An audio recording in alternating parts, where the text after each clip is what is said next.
let's get to our top story. Former Quebec Premier Bernard Landry has passed away. He was 81 years old. Landry is being remembered as a progressive who fought hard for Quebec independence. He was also the first person in 4 decades to balance Quebec's books and cut taxes. Joining us now is former PQMNA and radio host Bernard Drainville. Thank you so much for taking the time for us this morning, Mr. Drainville. Hi, Joanne. Let's talk a little bit about what this means for you, this loss means for you, and what do you think it means for our province? Well, he made a difference, Joanne. A lot of people get into politics, and when you try to define what their heritage is, you don't find much of an heritage. In the case of Landry, you can truly say that he made a huge impact, particularly on the economic front.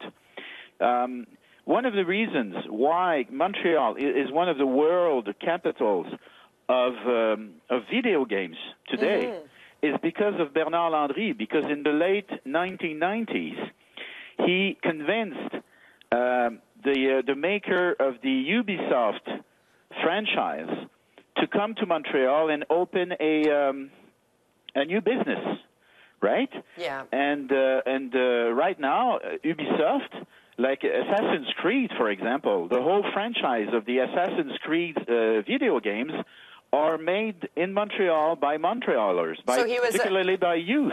You know? Yeah, so he was a visionary in that sense. I do want to get your take, Mr. Drainville, on if you look at the current state of the party right now, the Parti Québécois, and if you look at what it was with Mr. Landry, do you think that this is a time of reflection? Maybe his passing will sort of help the party regroup, reorganize, and maybe sort of go through some sort of a existential rebirth if they look back at his success with the party? I don't know.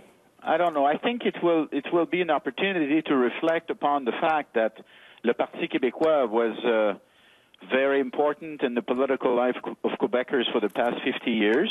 I think it will be also a time to reflect upon the reasons why the Parti Québécois did not succeed in convincing a majority of Quebecers to do their independence, their political independence. I think there will be a lot of nostalgia.